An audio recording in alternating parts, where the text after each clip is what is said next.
There it goes. Okay. So let's tune in, shall we? You can mute yourselves if you want to, or stay on and we'll record. We'll go ahead and tune in. Okay. So we're settling ourselves on our sit bones. If you're in a chair, we're going to settle our feet and feel ourselves back into our bodies. So much of the time we feel like walking, just walking heads, right? Talking heads. So let's just relax into our body and we'll inhale, exhale, and inhale to begin. Om Namo Gurudev Namo. Om Namo Gurudev Namo. Om Namo Gurudev Namo. Adgare Name, Jugadgare Name, Satgare Name, Sri Gurudeve Name. Adgare Name, Jugadgare Name, Satgare Name, Sri Gurudeve Name. Adgare Name, Jugadgare Name, Satgare Name, Sri Gurudeve Name. Inhale and exhale and relax your hands. So we're opening the book here to page 211, chapter 4, day 4. And I'm going to go ahead and start our slides, which had the high points on them. Let's see if I can work this, make it work.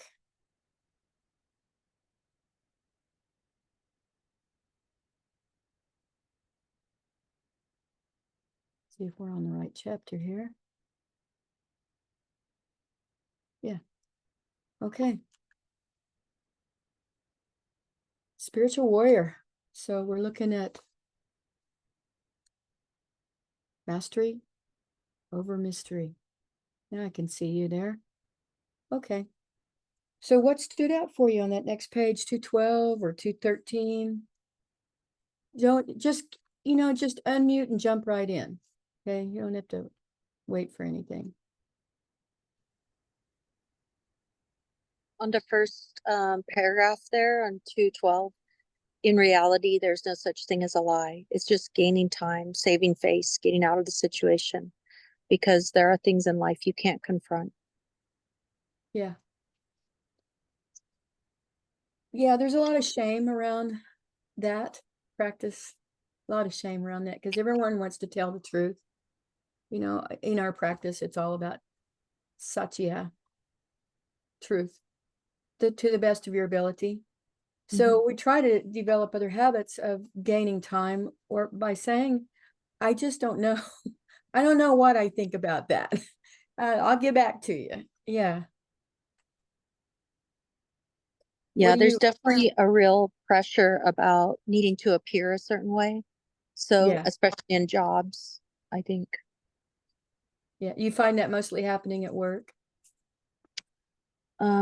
Yes. And then when it transfers to family, like when kids do it, it really is hard for me because I don't want them to develop that habit.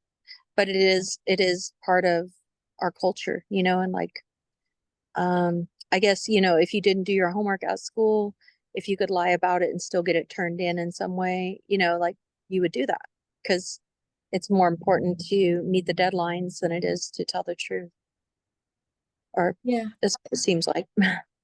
This is definitely where you'd have a sit down talk with the kid and let them know that they're safe to tell you the truth, even though it's ugly. Maybe it's not graceful.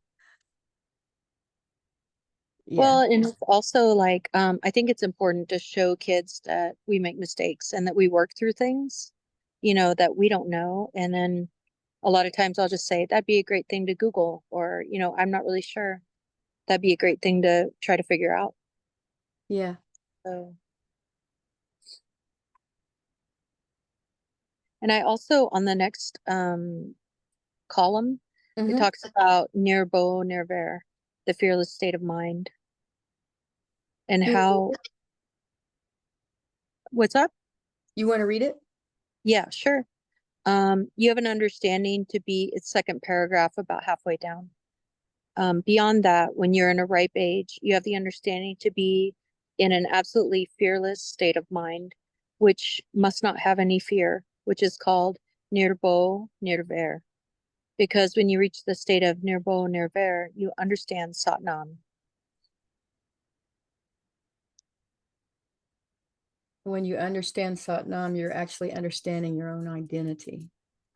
Yeah. Truth is who you are. There's so much,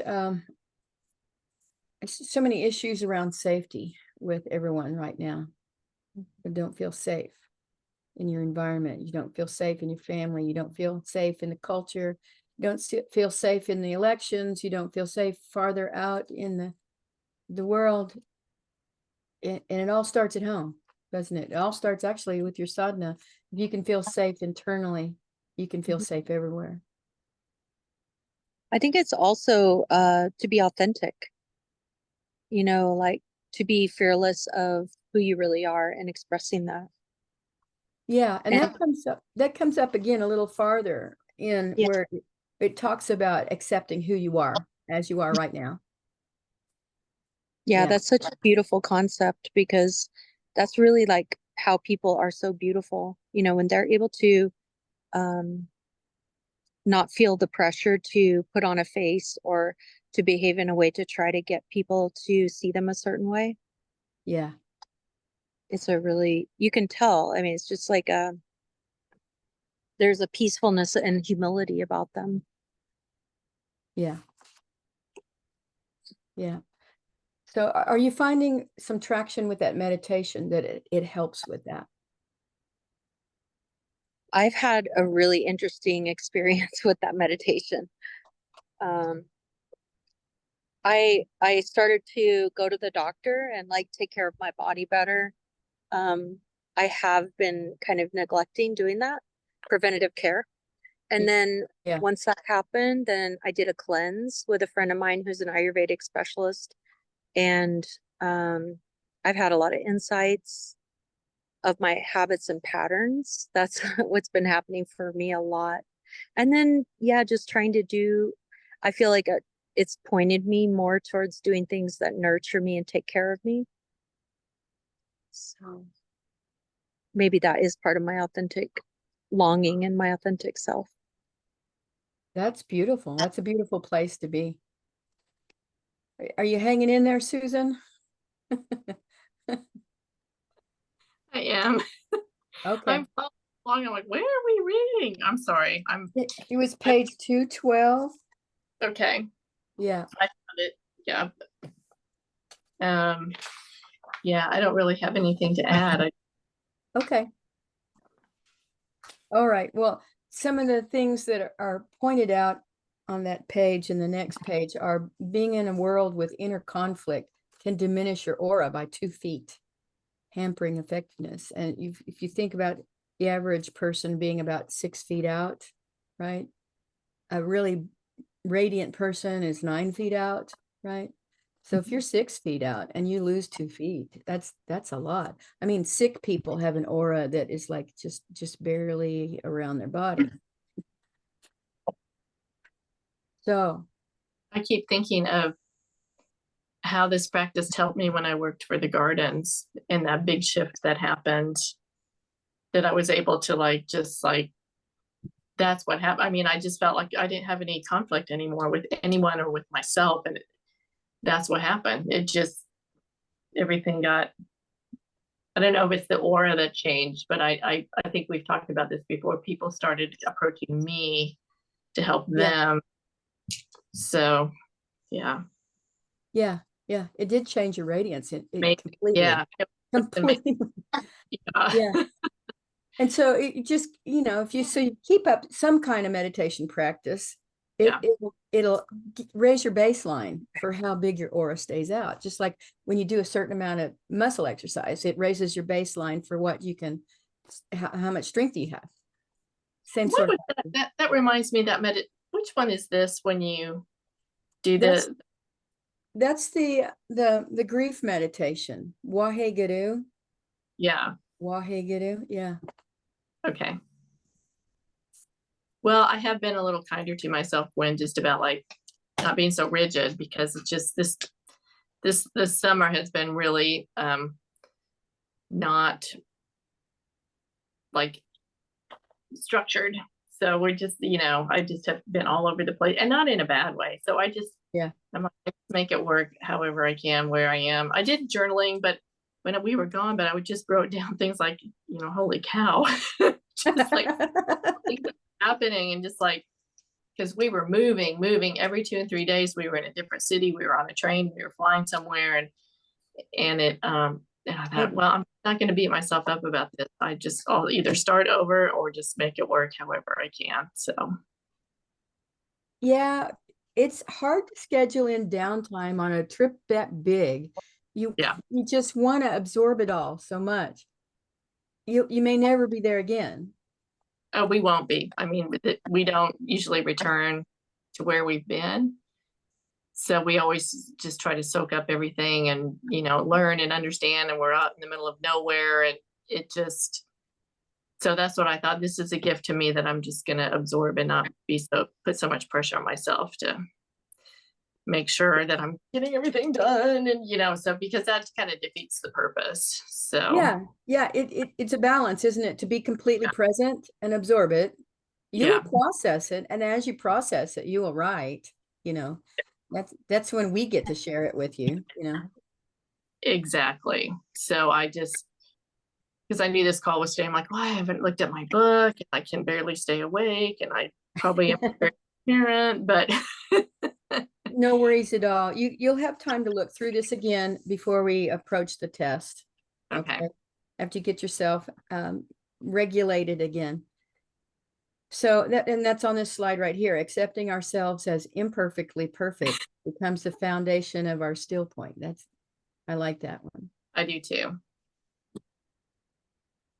There's also something I've heard, that relationships and different things that we go through in our lives are also our kriyas.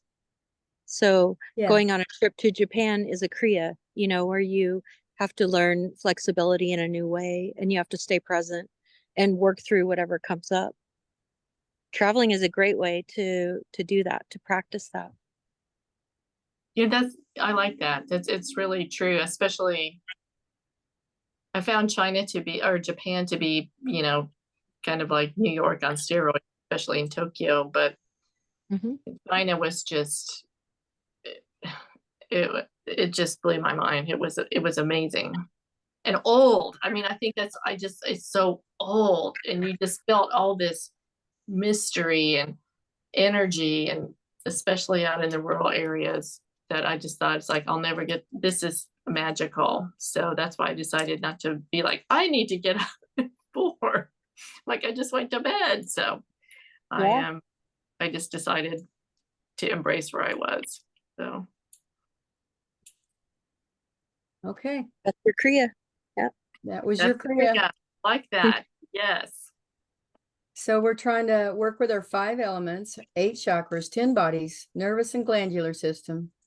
And when we have it tuned, you're able to have the energy and altitude to drop limiting beliefs.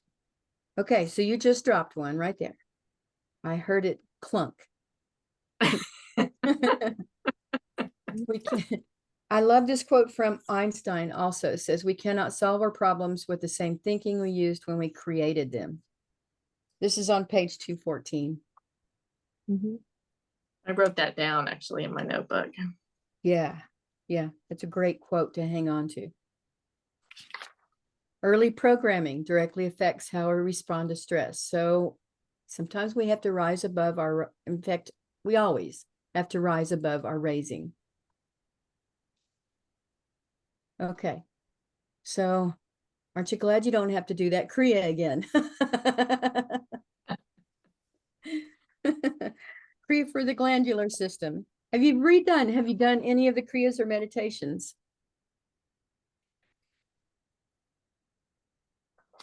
I have not really. I've tried some of the other meditations, but I haven't done any of the other Kriyas. I think especially when it's busy, I just kind of go back to the ones that I know. So then I'm not like stopping and reading and doing. Yeah. So. Yeah. I think we lost Raj Priya. Das Raj Priya. So she might be popping back in here in a minute. We're gonna go with the flow. There she is. I'm just trying to get back in. Okay.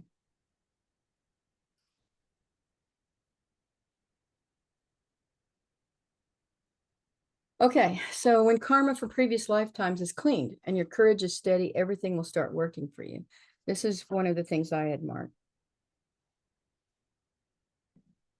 That's a lifetime of work. You can develop a regular sadhana. You'll receive the most benefit in clearing karma. So that's also a lifetime of work. We're all working on that.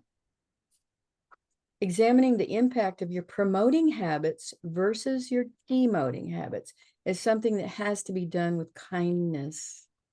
Okay, we can really get critical with that one. I actually really found that to be helpful, understanding the difference between promoting and what demoting habits are. Yeah. Yeah, getting real clear on that's helpful. Yeah. We're looking at page 219 on that one. And I'm going to just move right along here. You are the creative source and nucleus of your whole vibratory field. And this is like what you focus on, you attract more of. I think we're all knowing that one. And intuition cannot be purchased. It has to be developed. It stays dormant if it's not developed. So that's a lifetime thing too. Isn't it great to play those little shopping line games, you know, or traffic games where you're asking yourself, okay, which one is going to be the fastest line, even though this one looks shorter than that one. Those are little things in daily life that you can use to strengthen your trust in your intuition. Having the courage to act on your inner knowing, that's testing your intuition right there. Okay. So train yourself to stay relaxed in your real self.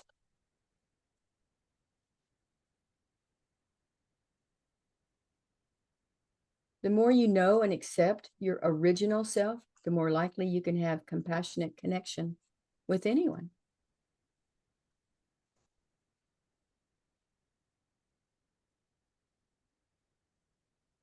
We're looking at 220 here. The simplest gateway to conscious living will always be your breath. Were you able, either one of you, to really use your breath in situations in this last month? Yes. Every time, just it's kind of a default now, but yeah. Yeah, it gets to be an easy habit after a while.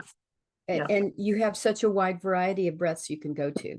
You know, I'm finding that I'm using breaths that I haven't in a long time. I'm using a box breath now more, where you'll inhale 5, hold 5, exhale 5.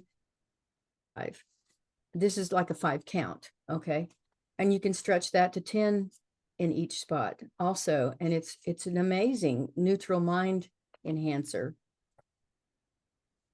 So if you can at least get your rate of breath below 4 breaths a minute, nothing can upset you. Well, I challenged that.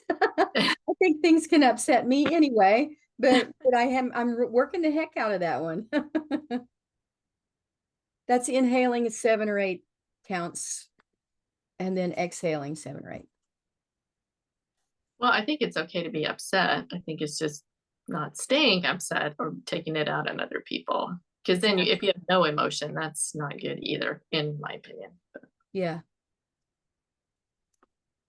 So what else jumps out at you on the next page? 222,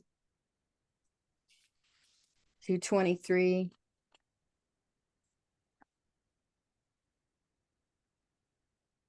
I think both of you, all of you, are accepting yourself as you are pretty well. This is a 221. Embracing your innocence. What does that mean to you? Embracing your innocence. I love this part because I think when we were talking about it, we were talking about childhood coping skills are the things that kind of cover up that innocence. And innocence is believing that you don't have to know everything. Yeah, I love that. I think I think I wrote down what you said in the class. But yeah, it's such a simple thing. It's just like accepting what you know and what you don't know. Well, the logical mind, and this is somewhere in the book, when you jump to the logical mind about innocence, it will tell you that you're being naive, okay? And somehow naive is bad. Okay? And you're going to get hurt by it in some way. It's like the negative mind hijacking your innocence. And the innocence, and there's a quote here that says, trusting your innocent original self gives you radiance and intuition, and you don't actually have to be any other way. You don't have to try to be worldly. You don't have to try to be the super teacher of the world. Really, you can be innocent all your life, and it's okay. It's actually gonna serve the soul. It's not popular in the worldly situations to be innocent. People will think that you're stupid. And then I think it leads to the question is like, well, how do you do that? And then on the next page on 221, they say, accept yourself as you are first. So we have to be aware that we're doing it, that we are covering over or feeling like we need to know everything or present ourselves a certain way. And then that leads to trusting ourselves. Yeah. I love these teachings. I like to go back through these and be able to take it to heart a little slower paced, even though we're not going to cover everything in these 3 chapters. We're going to do what we can here. There's just so much to share here. So the 4th point, which goes on to, I think I'm skipping number 3, which was reboot to your original self, but we did cover that. The 4th point was practice the Shabad Guru to transform. So how do you feel about that? Are you feeling like the mantras that you're using are, which most of the ones we are using in this course are Shabad Guru? Do you feel like they're rotating the brainstem? Can you feel it?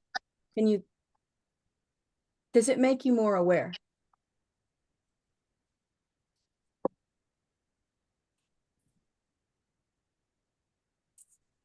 I think it does. It's made me aware of some patterns that I have and of some needs that I have, that my body has even. I mean, not my mind or what I think I need, but from different places. To me, it clarifies.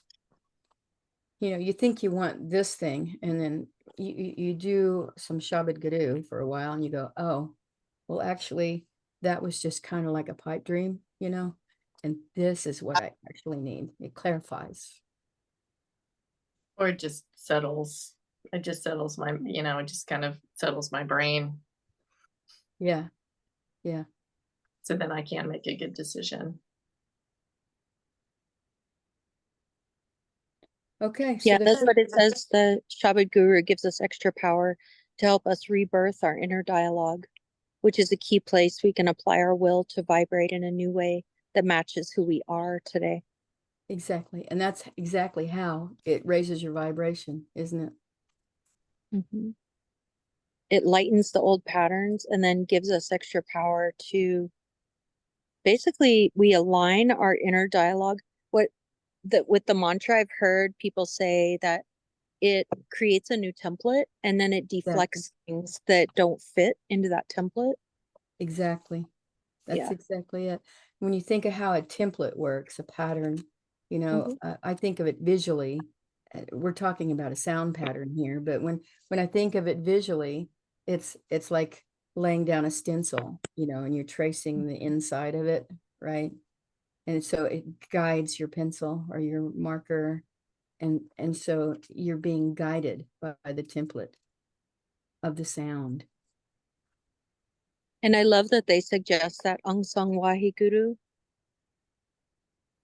Yeah. Um, and they suggest to um, assist with this, with transforming the subconscious and elevating our frequency.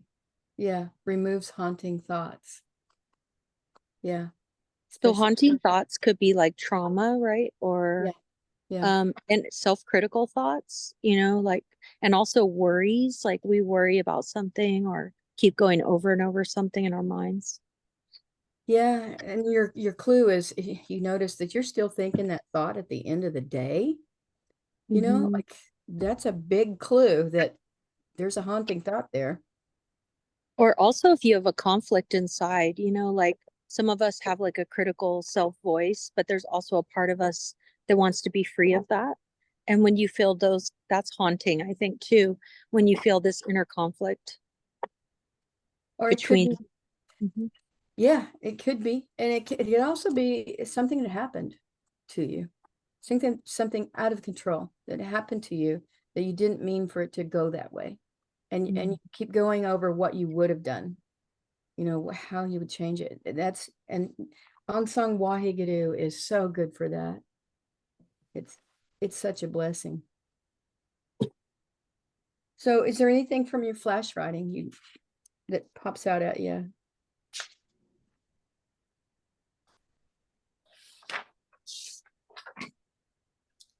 Page 224.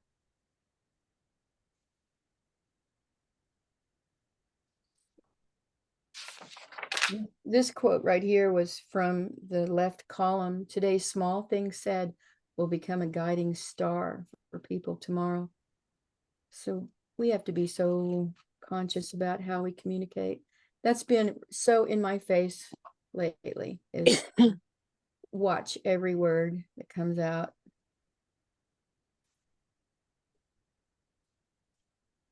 So the 5 things that help us master our inner mystery are the teaching it, practicing Shabad Guru, these main points, right? Yeah. Okay.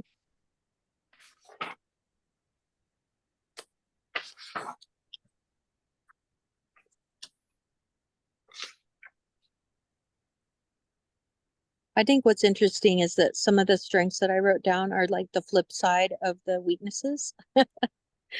Like Yeah. like I like to fight for the underdog, or like a sense of justice is important. And I also get angry when injustices happen.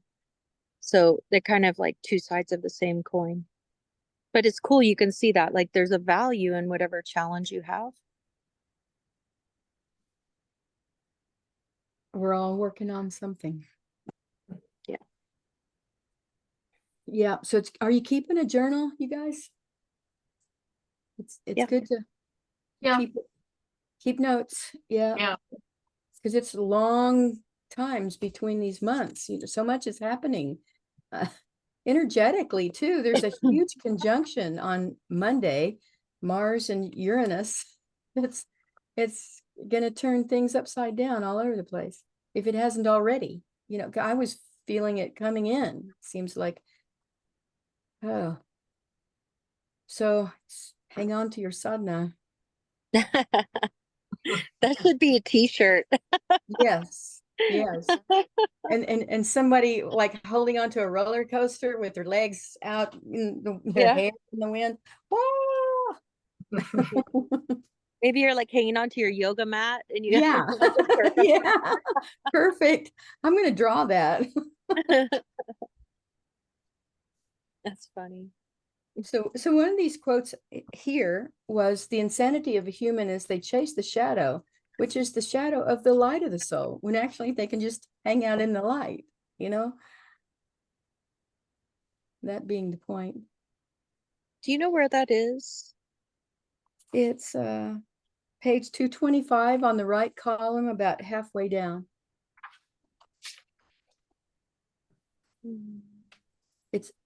It's underneath the bold print. Okay. Okay. Thank you. We have the caliber to walk in the light of your soul.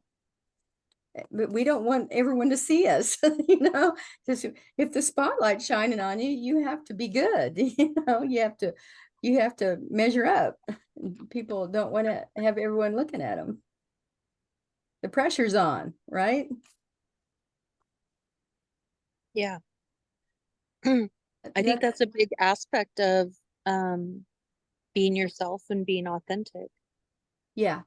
Especially as women, I think we tend to take a back seat and be used to not what's it called when you justify yourself, or you know, like take a hold of who you are and present it. So that's all the more reason to do these things that increase our radiance, you know, so you can really feel it from the inside out, that you do have that strength and you do have that caliber. Yeah.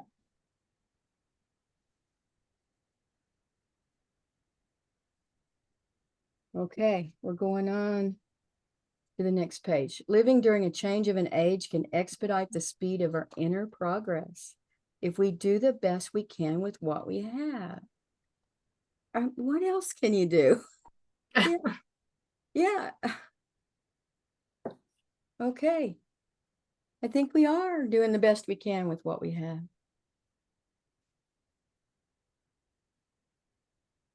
All right. So the next part talks about hanging on to your child, the inner child here. 227 shows this startling image of this little baby here looking. And the idea is the child's vibration in his psyche can study the whole situation better than we can. They just can't talk about it.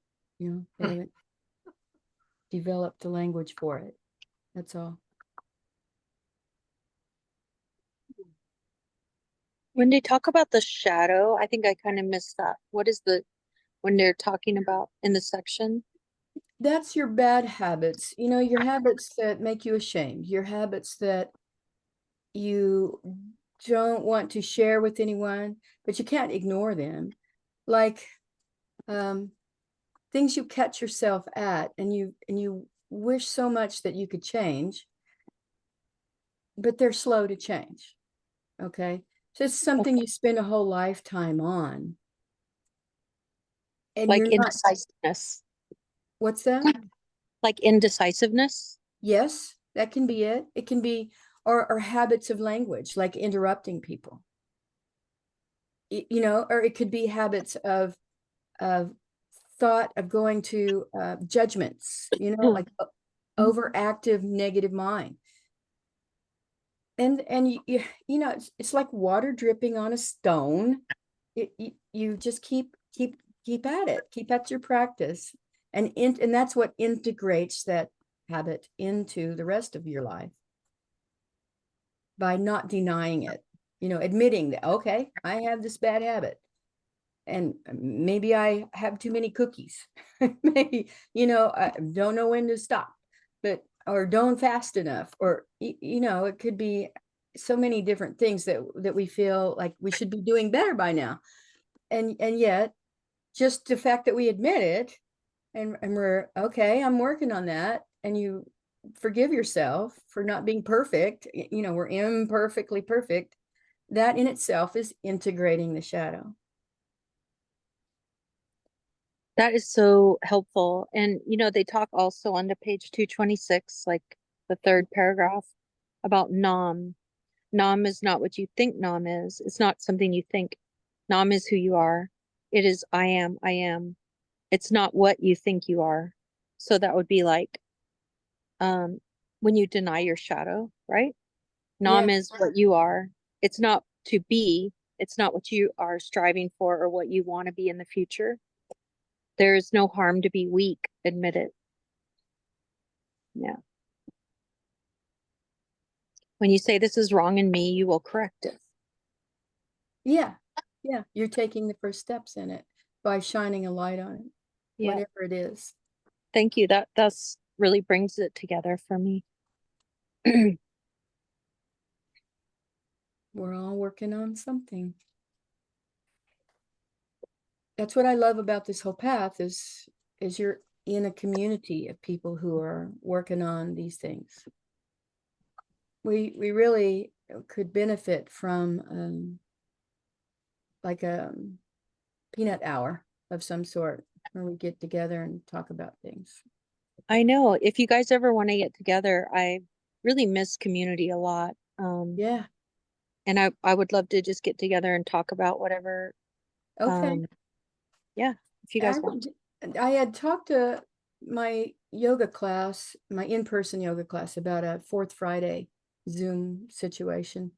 And really, I think women are in such need of community, of sharing their problems, that it would be a good thing to start that. Mhm. All right, this next part is about accepting the child in us. And this is kind of like the shadow. It is considered a shadow in some ways because people think that there's shame in not being grown up about certain things, or about everything, actually. And the child inside is often, it's connected with the spleen in Ayurvedic medicine and Chinese medicine. And the spleen is the part of your body that craves rhythmic balance, regular mealtime, regular bedtime, calm environments, rules, like structure of some sort, but and yet free play in other parts. So there's really nothing to be ashamed of in having the child tell you stuff. It's just, I guess people think of it as being weak in some way, or not sophisticated enough. And yet Or immature. Yeah. Immature. Yeah. When actually you can nurture the child, and it will, especially for creative projects, and just let it loose on certain things, right? So it's the fast. Remember that diamond drawing that we did?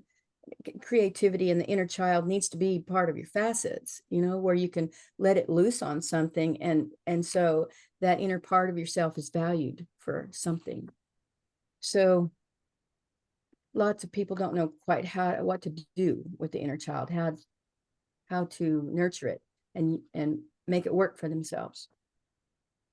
I think that's really interesting too, how people have a lot of people say they're not creative, and they're more rigid, and like very into routines and seeing progress and setting goals, but they have a hard time with the letting loose and connecting with that part of themselves.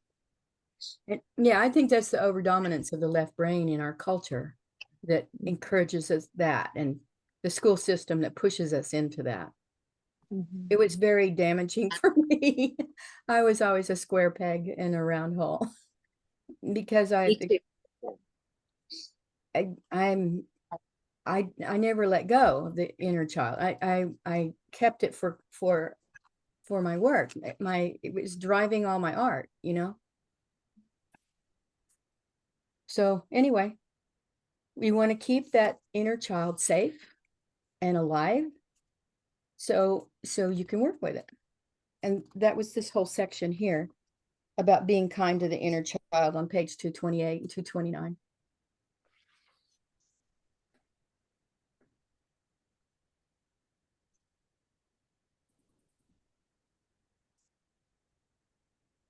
So I'm going to move along here where it's telling us about cold showers and keeping your playfulness. We can be more alive from the inside out when we allow a little downtime, a little rest time, a little playtime. It just has to be in balance.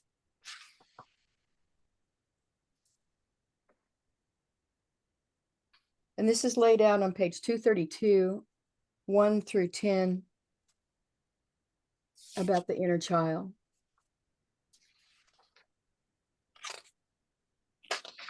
So that's if you haven't done the flash writing on that one, sometime the next month it'd be good to do this month, be good to do that. And you'll kind of get back acquainted with your inner child. You could do a whole workshop on that, you know.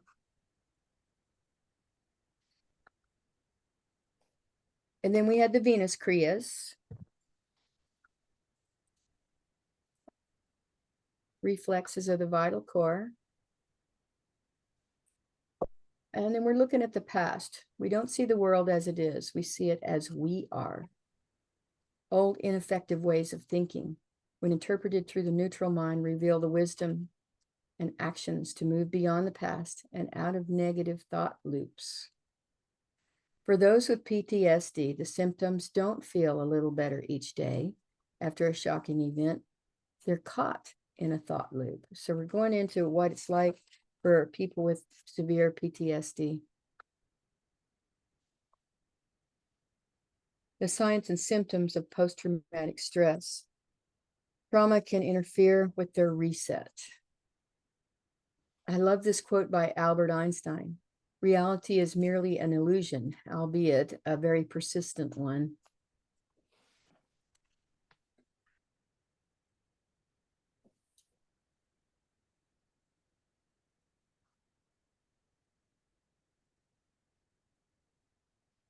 Okay, so this is what trauma does to us. It interferes with our reset to baseline after a shocking event.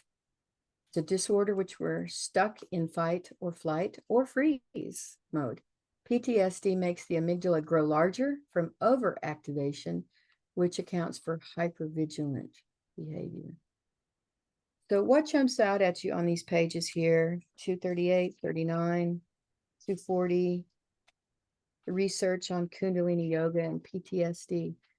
We have a lot of help now with this. Yoga increases the production of GABA, the calming neurotransmitter. I found that encouraging. I've read a lot about inflammation just from previous experiences. And I also think PTSD is not necessarily a single event. It can be a prolonged, thing that happens and happen, until finally there is something that you're like, that's a bad thing. But I think I really appreciated how much yoga helps with inflammation. It's so bad.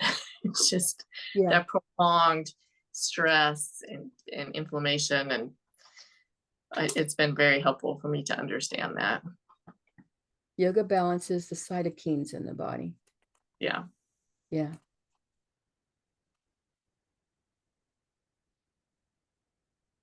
So have you looked up Dr. Julie Staples' work on Kundalini Yoga and cognitive behavioral therapy?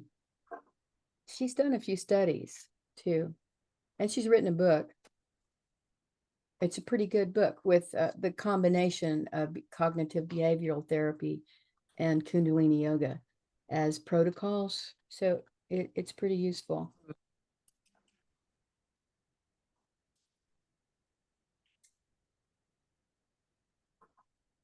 So here we have stages.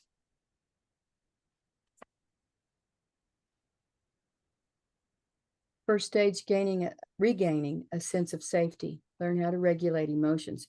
So much of it is all about regulation, period. All about regulate, and you can't regulate without working with your breath. Second stage is actively working through anger, fear, and grief about the unwanted experience. Third stage is connecting with others in meaningful relationships, living in gratitude. This is a healing circle right here, this picture. And this is at the Kansas City ashram with Karta Perk and Satinder. And we're doing a healing circle with someone in the center who has asked for deep healing.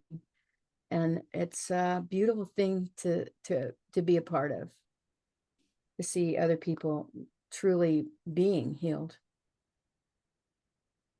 by the community, co-regulating with each other. You know, when everyone in the outside circle there is regulating and pulsing and raising their vibration, the one in the center can't help but be raised up too.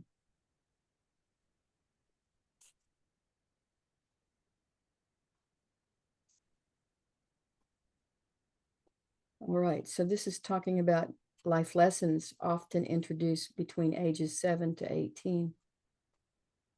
This picture is someone who's breakdancing on subway in New York, and then they ask for money.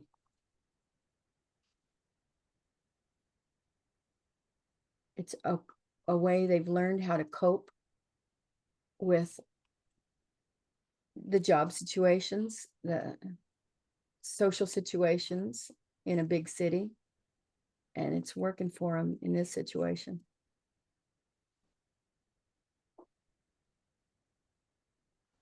So we're still going through the direct correlation between unresolved childhood trauma and how one responds to stressful events as an adult. Okay, this is where things can get changed by a steady practice. The child's mind's not developed, so things get misinterpreted and planted as subconscious beliefs. And I have to say, I've found it very useful also to go through the emotion code with these things in conjunction with Kundalini Yoga, where you're looking at what the emotion is. What was that you said? I'm sorry, I missed. The Looking at the emotion code. The emotion code is a system that was developed by a Dr. Bradley Nelson 20 years ago, and it's a way of releasing trapped emotions that are connected with physical things. And it's astonishing the way it can work with many traumatic events to release it where it's gone permanently. So in conjunction with Kundalini Yoga, you'd have to still have a regular practice so you can stay out of that kind of trauma. But it's worth checking out. So rebirthing is what we did during the course, and it lightens suspended memories. So they're not quite so hard to deal with.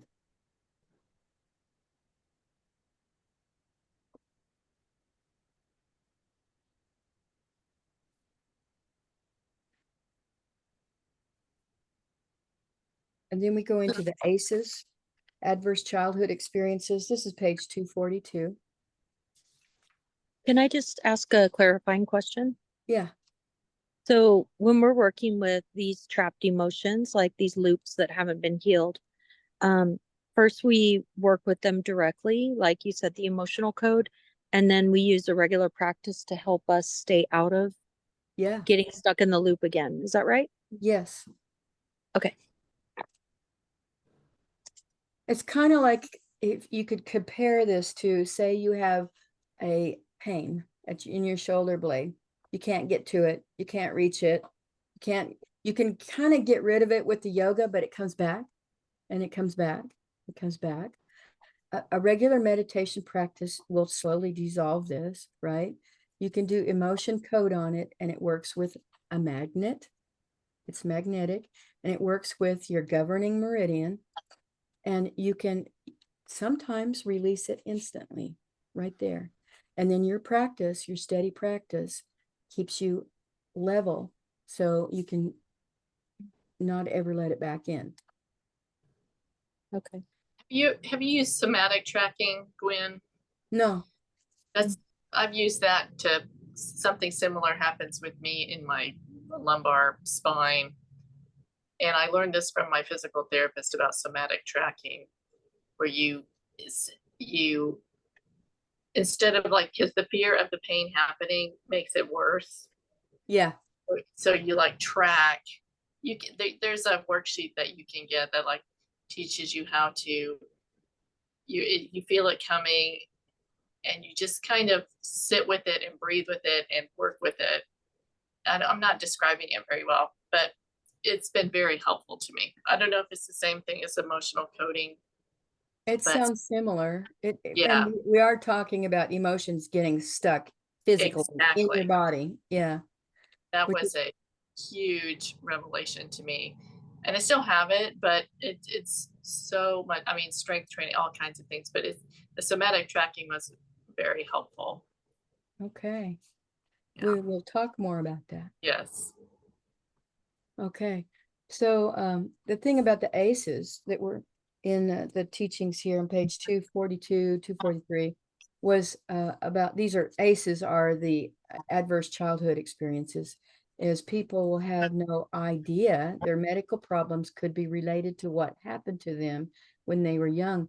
This is like somatic trapping that was never addressed, right? Right. And so it grows and grows and grows over 20, 30 years until it's a cancer or something. Yeah. Yeah. Emotional experiences getting stuck. Damage caused by ACEs is reversible, though, because we grow new brain cells and we increase connectivity. So that's very, very hopeful, isn't it? Especially when they have a terrible ACE score, you know, over 7 or 8 or 9, like some people I know. Insecurity and low self-esteem become an issue. This is almost always when there's a lot of high ACE scores. Insecurity and low self-esteem. So, and this is spleen stuff, right? So when you work with the spleen, the meridians that activate the spleen, it can be very helpful to move things out.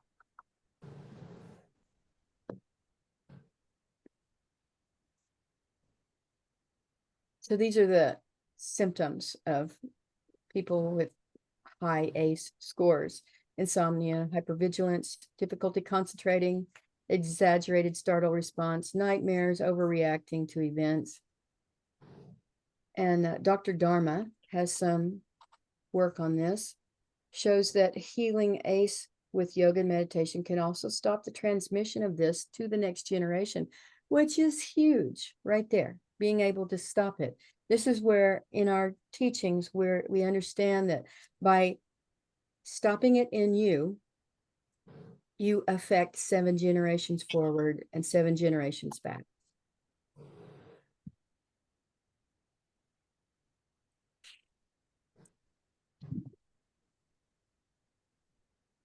Any comments?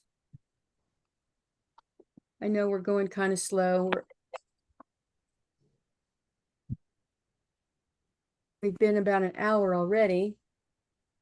And we've only gone through one chapter.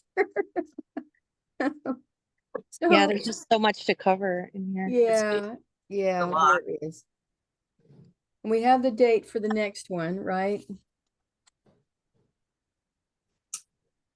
I'm sorry, I don't have that handy. Do you have that?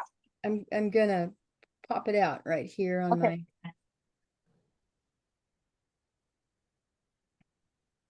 my calendar. August 11th. Yeah. Same time. Okay. So we could go on through more of the chapters, or we could take on the test itself, if you like. I usually go on to the test, but it's up to you. You know, what would you like to do? Are we taking the test today? No, Oh, I guess I'm not following what Oh my you mean. gosh. next month we would go over the test, okay? Or we could opt to go through chapter 5 and 6, okay? We could add on another call too, if you like, in September and put it in the middle of the month to go over this more, if you like. It's up to you. It's a group decision here. I would like to do that. Yeah, Just there's so much in here, and it really helps when you explain. Oh, is she gone? No, I'm here. Oh, okay. I just Yeah, it really helps. Yeah, when you explain some of these concepts, it really helps me to connect it. So do we want to take on, we're deciding what we're doing, Pam, for the next one, and we did record this, okay? Thank you. I was trying to find the link and I was looking and I couldn't find the email, and then I remembered I was looking at my personal email and it was on the other one that I asked you to use, which is my work one.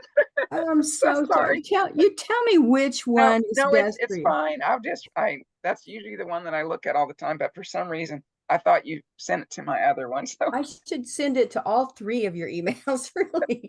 I'm okay with that. sorry. Yeah, I'm sorry you missed the okay. discussion, but I'll send you the link. I'll put this thing on YouTube when I can get Okay. to that and just send all of you the link to it. Okay. If Thank you wanna very go through much. it. I appreciate that. Sorry for the extra step. No worries, no worries. And we were talking about adding an extra phone call. Okay. So going over chapter 5 and 6 on the August one, and then going over the test on a September one. Okay. And then you can take the test anytime. You could take it right now, okay, if you wanted to. Okay. Uh, I can send out, it's one of those sheets where the answer will be like A, D, or C, or E, right? You just write it in like that in a grid. Okay. I can send it out to you. But if you go through the calls, you can feel maybe a little more prepared. That's all. And don't be having test anxiety over it. Okay. None of that. Good. Okay. Okay. So we got August 11th for the next one. It's also at 5. So we'll have to, is that working for you in general? How about you, Pam? Is that In working? general, yeah, I just ended up having a class today, and sorry, it ran long. Okay, it's okay. So All right, so the caravan moves on. and I will send you links. So is everybody good with what we were able to get through today? when Yes. is it this? Will it be the same link Yes, or is it different? same Okay, link every time. I'll just put it on my calendar with the link on it. Then I'll just do that. Yeah, It's the same yeah. one. Okay. Okay, okay. There's that baby in the background. I see him. You say hi. Say hi. Hi. Okay. All right. Well, we'll do a long sat nam and we'll pop out and I'll see you next time. All right. So let's inhale big. Sa.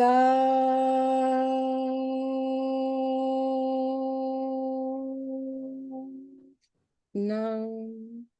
All right. You guys have a good night and a good rest of the weekend, which is almost gone. And take it easy tomorrow. There's a big conjunction tomorrow that peaks. So take a little extra time. Bless yourself. Yeah. All right. Get some extra sleep, Susan. Okay. Yes. All right. See you next time. Thinking, when were you gone? Were you already gone? Did you have your? Yeah, she went to Japan. Okay, I was gonna say I remember you had a big trip, but I didn't quite recall when it Yeah. was. We were in Japan and then 10 days in China. So we got home Friday night.